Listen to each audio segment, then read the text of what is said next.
الحمد لله الذي وحده والصلاة والسلام على من لا نبي بعده وعلى آله وصحبه المفيد وعده. أما بعد فأعوذ بالله من الشيطان الرجيم. بسم الله الرحمن الرحيم. وَلَنَبْلُوَنَّكُمْ بِشَيْءٍ مِّنَ الْخَوْفِ وَالْجُوعِ وَنَقْصٍ مِّنَ الْأَمْوَالِ وَالْأَنفُسِ وَالثَّمَرَاتِ وَبَشِّرِ الصَّابِرِينَ الَّذِينَ إِذَا أَصَابَتْهُمْ مُصِيبَةٌ قَالُوا إِنَّا لِلَّهِ وَإِنَّا إِلَيْهِ راجعون أُولَئِكَ عَلَيْهِمْ صَلَوَاتٌ مِّن رَّبِّهِمْ وَرَحْمَةٌ وَأُولَئِكَ هُمُ الْمُهْتَدُونَ. صدق الله المولانا العظيم وصدق رسوله النبي الأمين الحنين الكريم. آئیے درود پاک کا نظارہ پیش کرتے ہیں بارگاہ اقدس میں. پڑھیں بآواز بلند اللهم صل على سيدنا ومولانا محمد وعلى آل سيدنا ومولانا محمد بارك وسلم صلاة وسلاما عليك يا رسول الله صلى الله تعالى عليه وسلم. آج کی خطاب کا موضوع یہ منتخب کیا گیا ہے کہ جب ایک مصیبت آنے کے بعد چلی جائے اور دوبارہ آئے تو اس کا استقبال کیسے کرنا ہے، اور پھر اللہ تبارک و تعالیٰ کیسے اپنے بندوں کو بار بار، ایک بار نہیں بلکہ بار بار آزمائشوں کا شکار بناتا ہے اور مصیبتیں ان پر طاری کرتا ہے، اور یہ مصیبتیں ان کی ہی بھلائی کے لیے ہوتی ہیں، لیکن انسان اسے سمجھ نہیں پاتا. اللہ تبارک و تعالیٰ ارشاد فرماتا ہے وَلَنَبْلُوَنَّكُمْ مِنَ الْخَوْفِ وَالْجُوعِ وَنَقْصٍ مِّنَ الْأَمْوَالِ وَالْأَنفُسِ وَالثَّمَرَاتِ. یہاں پر 4 چیزیں یا تقریباً 5 چیزیں بیان کی گئی. اللہ ارشاد فرماتا ہے کہ ہم ضرور تمہیں آزمائش میں ڈالیں گے یا آزمائیں گے. من الخوف والجوع، خوف سے اور بھوک سے، ونقص من الاموال والانفس والثمرات، اور جانوں میں اور پھلوں میں اور مالوں میں کمی سے، یعنی تمہارے مال میں، جان میں اور تمہارے پھلوں میں. کھیتی کرنے والوں کے جو پھل ہوتے ہیں وہی ان کی جائیداد ہوتی، وہی ان کی کمائی ہوتی، تو اس میں جب کمی لاحق ہوگی تو یہی تمہارے لیے آزمائش ہوگی. کہ پچھلے سال پیڑوں میں اتنے پودے آئے تھے، اتنے پھل آئے تھے اور اتنا کھیت پھلا تھا، لیکن اس سال اتنا نہیں پھلا. جس سال نہیں پھلا یہی آزمائش ہے. اور یہ قرآن مجید میں اللہ تبارک و تعالیٰ ارشاد فرماتا ہے. اور پھر آگے فرماتا ہے وہ بشیر الصابرین، اور صبر والے کو، یعنی صبر کرنے والوں کو. یہ جو ساری آزمائشیں گزری ہیں اس پر جو صبر کر لیں، یہ میرے رب کی طرف سے ہے. اب میرا صرف ایک ہی کام ہے کہ میں صبر کروں. اگر وہ صبر کرتا ہے تو اللہ فرماتا ہے کہ اسے بشارت اور خوشخبری سنا دو. صبر کرنے والا، اگر وہ صبر کرنے والا ہے. اب سب سے پہلے میں یہ چیز دیتا ہوں کہ اللہ تبارک و تعالیٰ جو ہمیں آزمائش میں مبتلا فرماتا ہے، ایک آزمائش چلی گئی، دوبارہ وہ آزمائش آتی ہے، کوئی نہ کوئی نئی شکل میں وہ آزمائش آتی ہے. تو وہ کیسے ہوتی ہے؟ تو سب سے پہلے یہ دیکھیے، آزمائش جو ہوتی ہے، آزمائش یا مصیبت جو ہوتی ہے، اصل میں وہ امتحان ہے. وہ کیا ہے؟ امتحان ہے. اب امتحان اچھا ہوتا ہے یا برا ہوتا ہے یہ ہمیں فیصلہ کرنا ہے. جو بچے طالب علم ہیں یا جو پڑھ چکے ہیں، سب نے امتحان کو فیس کیا ہے، سب نے امتحان دیا ہے اپنی اسکولوں میں، کالجز میں، یونیورسٹیز میں. تو وہ دیکھتے کیا ہے کہ امتحان ان کے حق میں اچھا ہے یا برا. تو آپ جب پڑھ رہے ہوں گے تو آپ کو پتا ہوگا کچھ بچے ایسے ہوں گے جو امتحان کو بہت اچھا مانتے ہوں، اور کچھ بچے ایسے ہوں گے جو امتحان سے سننے کے بعد ان کے سر میں درد شروع ہو جاتا ہے. اس کی وجہ یہ ہے کہ جو امتحان کو برا جانتا ہے، اس سے پتہ چلتا ہے کہ اس نے امتحان کی تیاری نہیں کی ہے. اب وہ تیاری اس نے نہیں کی ہے، اس بنیاد پہ وہ ڈرتا ہے کہ امتحان آ گیا.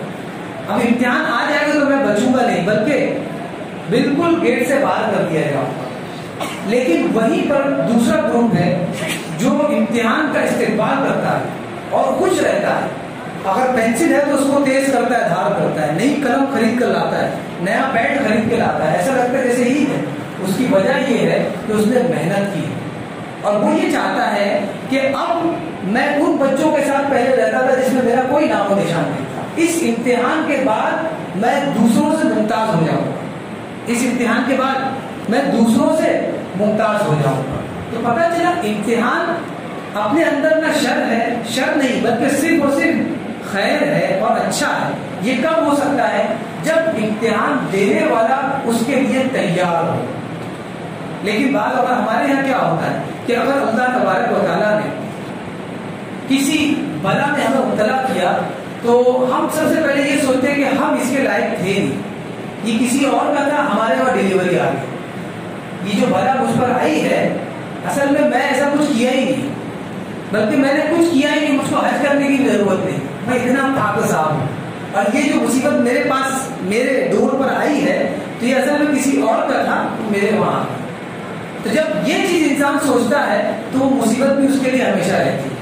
آج جو لوگ بیماریوں میں مبتلا ہے لمبے لمبے عرصے تک, آپ کیا سوچتے ہیں کہ وہ اتنے عرصے سے مبتلا کیوں ہے بیماری میں؟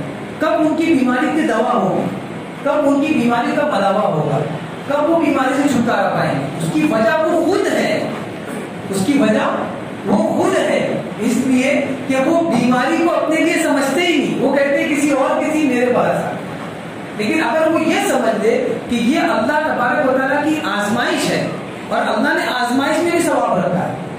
اب کوئی حضور صلی اللہ علیہ وسلم نے ارشاد فرمایا اگر بندے مومن چلتا ہو اس کے پیر میں کانٹا چھپ جائے اس کے بدلے بھی ہم ایک نیکی دیتے ہیں. تو آپ سوچیں کسی کا اگر پیر فریکچر ہو جائے, کسی کا ہاتھ فریکچر ہو جائے, کسی کو ہارٹ اٹیک آ جائے تو جیسی تکلیف ہوگی ویسا ثواب ملے گا. تو تکلیف میں اگر اجر مل گیا تو وہ تکلیف کہاں رہے گی؟ کوئی اگر یہ کہے کہ یہاں سے پیدل کوارٹر گیٹ چلیے, ہم آپ کو 5,000 روپے دیں گے, تو کوارٹر گیٹ جانا کیسا لگے گا؟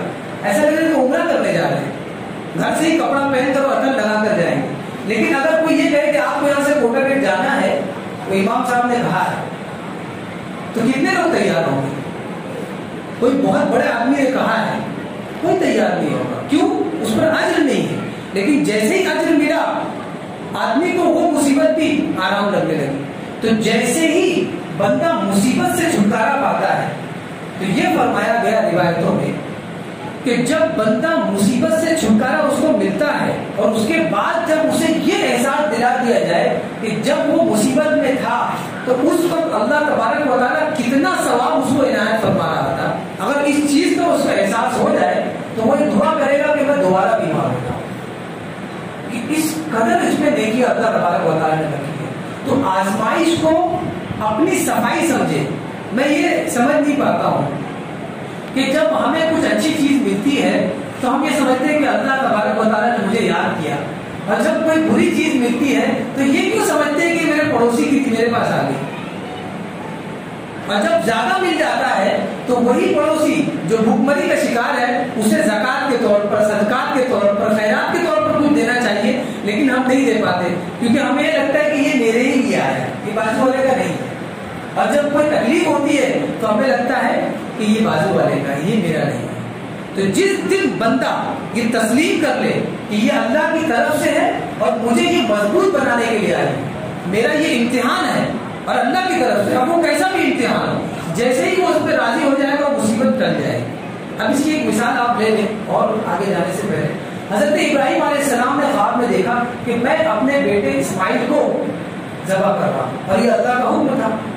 انبیاء کے جو خواب ہوتے تھے اس میں بھی وہی آتی تھی, اور ان کے خواب ہمارے خوابوں کی طرح نہیں ہوتے تھے. حضرت ابراہیم علیہ السلام اٹھتے ہیں اور اپنے بیٹے حضرت اسماعیل سے کہتے ہیں کہ بیٹا میں نے خواب میں دیکھا ہے کہ میں تمہیں ذبح کر رہا ہوں. حضرت اسماعیل علیہ السلام باپ کا بیٹا, جیسا باپ ویسا بیٹا. آپ نے فرمایا ابا جان اگر یہ حکم اللہ کا ہے بسم اللہ کریں, اور اس کے بعد دونوں تیار ہو گئے اور لے گئے اپنے بیٹے کو وہاں ذبح کر. یہ کہانی بولنا بہت آسان ہے اور اس کو سن لینا اس سے زیادہ آسان ہے, کیونکہ بولنے والے کا کچھ تو لگ رہا ہے, سننے والے کا کچھ نہیں رہتا. تو کہنے کا مطلب بہت آسان ہے، لیکن تھوڑا سی امیجن کرے آپ کا کوئی بیٹا ہو اور اس سے آپ کے بارے میں اللہ تبارک و تعالیٰ کا حکم نازل ہو کہ اسے جو ہے آپ بغیر چپل کے اس کڑی دھوپ میں 1 کلومیٹر چلائیے، آپ کیا کہیں گے؟ آپ یہ کہیں گے کہ اگر یہ حکم ہے تو ایسا کرے کہ وہ میں چلا نہیں سکتا ہوں، کوئی کفارہ ہو تو بتا دیں. جس طرح روزہ رکھنے کا ہم لوگ کو نا کوئی الٹرنیٹیو ڈھونڈتے ہیں کہ اب روزہ نہیں رکھ سکتا تو کوئی 36 یتیم کو یا 40 یتیم کو کھلا دیں. تو اصل میں اسلام کو بھی نا دنیا کی نگاہ سے ہم لوگ دیکھتے ہیں، یہ ہماری کمی ہے. اسی لیے اللہ تبارک و تعالیٰ الٹرنیٹیو دیتے رہتا ہے. جو بھی انسان الٹرنیٹیو چاہتا ہے اللہ تعالیٰ اس کو الٹرنیٹیو دیتا رہتا ہے. اصل سے وہ ہٹ جاتا ہے، وہ اصل سے ہٹ جاتا ہے. جب اس نے کہا میں اپنے بچے کو تکلیف نہیں دے سکتا، اس کی جگہ پر میں کچھ کفارہ دے مسجد میں کچھ پیسہ دے دوں گا، کسی غریب کو کھلا دوں گا، تو اب وہ اللہ کا جو تکرم اس کو ملنا تھا وہ نہیں ملتا. یا حضرت ابراہیم اپنے بیٹے کو لے گئے کچھ نہیں، اور بیٹا خود کہتا ہے کہ ابا میرے ہاتھ باندھ ہو سکتا ہے کہ جب میرے گردن پر چھری چلائی جائے تو میں شاید تیار نہ ہوں اس کے لیے، تو میں چاہتا ہوں کہ جب میری گردن الگ ہو تو میں تیار ہوں. اللہ کے لیے تم نے حکم فرمایا تھا اور میں تیار ہوں. میں بالکل بھی میرے شانے کا بوجھ بھی بھڑکا نہیں، میں تلملایا بھی نہیں. اس طرح سے میں راضی تھا اور میں تیری بات کر. ارے بھائی جس نے جان دی ہے وہ جان لے رہا ہے، اس میں ہمارا کا کیا؟ لیکن یہ تصور کی بات ہے، یہ عقیدے کی بات ہے. اب جب یہ یقین کے ساتھ کہ یہ اللہ کا حکم ہے کہ میرے بیٹے کو ذبح کرنا ہے، اس یقین کے ساتھ جب چھری چلی ہے تو کیا چھری چل گئی؟ کیا حضرت اسماعیل کو ذبح کر دیا گیا؟ نہیں ذبح ہوا، اس کی جگہ ایک بیٹا ذبح ہوا. تو اللہ تبارک و تعالیٰ نے اپنے انبیاء کے واقعات کے ذریعے یہ بتایا کہ جب ہماری آزمائش پہ آپ پورے کھڑے اترے اور یہ سوچیں کہ آج کاروبار خراب ہے، یہ میرا رب کی آزمائش، کل تو بہت اچھے تھے، آج خراب ہے، یہ میرا رب آزمانا چاہ رہا ہے. اب یہ آپ سوچ لیں تو پھر وہ آزمائش کیسے ختم ہوگی؟ ویسے ہی ختم ہوگی جیسے چھری اسماعیل پہ نہیں چلی، ایسے ہی آپ بھی بھوک مری کا شکار نہیں ہوں گے. لیکن ہم کیا کرتے، جیسے ہی پتہ چلا بہت غریبی آئی، مندی آ گئی ہے، اتنا راشن بھر لیتے کہ بازو والا اگر پیسہ بھی ہے تو راشن کی دکان پہ راشن نہیں ملے گا، کیونکہ ایک ہی آدمی نے 7 گھر کا راشن اپنے گھر میں اکٹھا کر لیا. تو جائز کمائی ہے لیکن کسی اور کا حق ہے. آپ کبھی کبھی دیکھتے ہیں نا کہ بھائی کوئی ایک ضرورت ہو کہ گھر میں کئی لوگ آنے والے ہیں تو آپ زیادہ سامان دے دیں.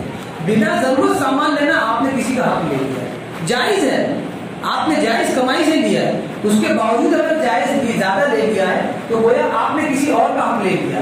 اب وہ مارکیٹ میں آئے گا تو اس کو چیز نہیں ملے گی اور وہ اس سے محروم ہو جائے گا.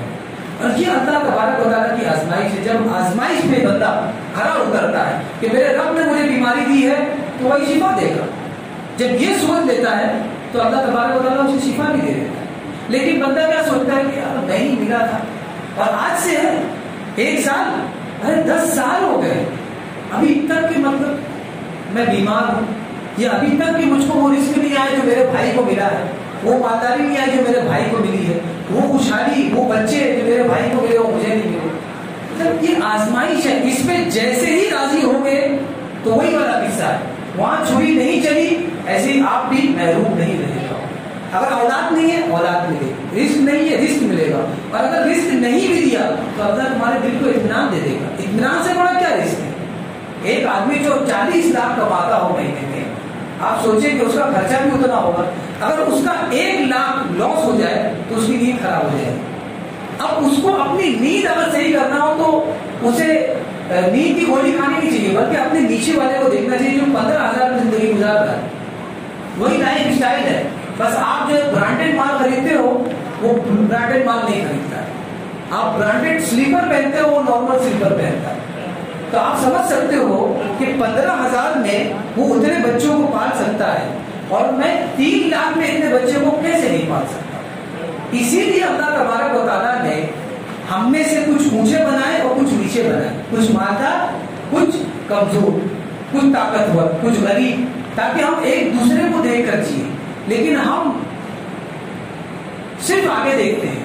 اگر تکلیف آئی 3 لاکھ میں سے 1 لاکھ گرا تو سامنے دیکھیں گے اس کے 4 لاکھ، اس کے 5 لاکھ ہیں اور میرے پاس 3 ہی لاکھ ہیں. لیکن وہ یہ دیکھ لے کہ نیچے جو 1500 والا 15,000 والا کتنا اچھے سے جی رہا ہے تو اس کی زندگی بالکل آسان ہے. لیکن وہ نہیں دیکھ سکتے. اچھا اس کو دکھایا بھی جاتا ہے گھروں میں کہ دیکھو تمہارے ساتھ پڑا تھا وہ کہاں چلا گیا اور تم ابھی تک یہیں پر رہ گئے. تو یہ گھر والوں کا بھی حال ہے. نوجوان لڑکے مساجد میں آتے ہیں, انہیں درس دیا جاتا ہے, انہیں بتایا جاتا ہے, لیکن گھروں میں اسی درس کو بالکل جو ہے خراب کر دیا ہے. اس کی وجہ یہ والد راضی نہیں ہے کہ اتنی پگار سے تم کم لے کر آؤ, میں راضی نہیں, اس سے زیادہ ہی لانا پڑے گا. تو یہ سارے جو اللہ تبارک و تعالیٰ نے جو آزمائش رکھی ہے یہ ہم سب کے لیے رکھی ہے, اور کسی آزمائش میں کامیابی ہے. سب سے پہلی آزمائش جو ہے وہ کیا ہے؟ خوف, ڈر. انسان کو اللہ تبارک و تعالیٰ ڈر لاحق کرتا ہے. آپ دیکھیں کورونا چلا گیا تھا, اب دوبارہ اس کا اعلان آہستہ آہستہ ہو رہا ہے. اب یہ خوف دوبارہ آ رہا ہے, اور یہ خوف کہاں سے آ رہا ہے؟ یہ اللہ کی طرف سے آ رہا ہے. اب آپ سوچیں گے یار کہ آسمانی سلطانی بات آپ کر رہے ہیں. دیکھیے خوف جب طاری ہوتا ہے تو اس کے کوئی پیر ہاتھ نہیں ہوتے. خوف کے لیے ہم کو ریڈی نہیں ہونا پڑتا, بلکہ خوف کسی بھی چیز سے ہو جاتا ہے پیدا, وہ ہمارے اختیار اور کنٹرول میں نہیں ہے. تو اب جب یہ خوف آ رہا ہے تو ہمیں یہ سوچنا چاہیے کہ یہ اللہ تبارک و تعالیٰ کی طرف سے آزمائش ہے. اب اس کا علاج کیا ہے؟ اس کا علاج صرف اور صرف یہ ہے کہ آپ نہ ڈریں. خوف کا ایک ہی علاج ہے کہ آپ بے خوف ہو جائیں. اس لیے کہ جو خوف زدہ ہے وہ خوف سے خوف زدہ نہیں ہے, بلکہ وہ خود سے خوف زدہ ہے. جو ڈرانے والی چیز ہوتی ہے اس سے اگر آپ نہیں ڈرنا چاہیں تو آپ نہیں ڈریں گے, لیکن اگر آپ ڈرنا چاہیں تو آپ بہت ڈر سکتے ہیں. تو یہ جو چیز ہے اطمینان کی, کہ آپ اپنے دل کو مطمئن رکھیں کہ میرا رب بہت قادر مطلق ہے, اور آپ بے خوف ہو جائیں. بلکہ اپنے آپ کو جس وقت آپ پر خوف طاری ہو اس ذات سے منسلک کر لے جس کا قابو خوف پر ہے. اور اس کا قابو, کس کا قابو خوف پر ہے؟ اللہ تبارک و تعالیٰ. اپنے آپ کو اس کی عبادت میں لگا لیں تو خوف بھی ہلکا محسوس ہوگا. لیکن ہمارا حال یہ ہے کہ جب خوف آتا ہے تو ہم اس کے لیے بالکل استقبالیہ دینا شروع کرتے ہیں, اور خود بھی ڈرتے ہیں اور ساتھ ہی ساتھ پورے گھر بار کو اور محلے والوں کو بھی ڈراتے ہیں. یاد رکھیں بہت سی اموات بیماری سے نہیں ہوتی, اس سے زیادہ خوف سے ہو جاتی ہے. یعنی اگر بندہ ایک مہینے بعد اس کا امتحان ہے اور ایک مہینہ پہلے سے اگر وہ ڈرنے لگے تو آپ سوچیں کہ وہ ایک مہینے بعد اس کا خوف آنے والا تھا, لیکن وہ ایک مہینے پہلے سے ڈرنا شروع کر دیا. یعنی دن ایک ہی دن کا امتحان تھا جو خوف تھا, اور وہ 30 دن ڈرتا رہا. تو اگر وہ ڈرے نہ تو گویا وہ خوف کی مدت کو کم کر دے گا, خوف کی مدت کو کم کر دے گا. 30 دن کو وہ 2 دن میں سمیٹ سکتا ہے کہ میں نے تیاری کی ہے تو پھر مجھے خوف کی ضرورت کیا. تو جو خوف ہمیں نظر آ رہا ہے ہمیں اس کی تیاری کرنا چاہیے, اس کے لیے ہماری امیونٹی پاور بڑھانا چاہیے. یہی ہے اس کا علاج کہ ہم امیونٹی پاور بڑھائیں, اپنے اندر خوف کو جگہ نہ دیں. اس لیے کہ اگر گھر کا باپ ڈرے گا تو بچہ آلریڈی ڈرے گا, اور جب بچے ڈریں گے تو باپ تو ڈرے گا, کیونکہ بچے کا جو معاملہ ہے وہ باپ کے ساتھ جوڑا ہوا ہے. بچہ اگر خوش ہے تو باپ بھی خوش ہے, ماں باپ بھی خوش ہے. اگر بچہ ناخوش ہے تو ماں باپ بھی ناخوش ہے. تو یہ سارا جو میں نے بتایا آیت کریمہ کے بارے میں, وقت بھی کم ہے, اس سے بتانا یہ مقصد تھا کہ خوف اور ہراس اور بھوک اور مال کا کم ہونا, پیسے کا کم ہونا, مندی کا سامنا, یہ سب اللہ تبارک و تعالیٰ کی آزمائش ہے.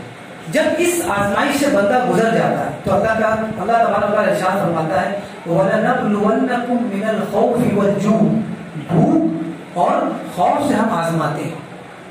وَنَقْصٍ مِنَ الْأَمْوَالِ وَالْأَنفُسِ وَالثَّمَرَاتِ, جانوں, مالوں اور پھلوں کی کمی سے بھی ہم آزماتے ہیں. اس کے بعد کیا فرمایا؟ وَبَشِّرِ الصَّابِرِينَ, ان کمیوں پر اگر کوئی صبر کر لے تو انہیں خوشخبری سنا دو کہ انہیں کسی چیز کا خوف نہیں ہے, اللہ کی رحمتیں ان پر نازل ہوں گی. اللہ تبارک و تعالیٰ کی بارگاہ میں دعا ہے کہ ہمیں صرف اور صرف اس سے ڈرنے کی توفیق عطا فرمائے.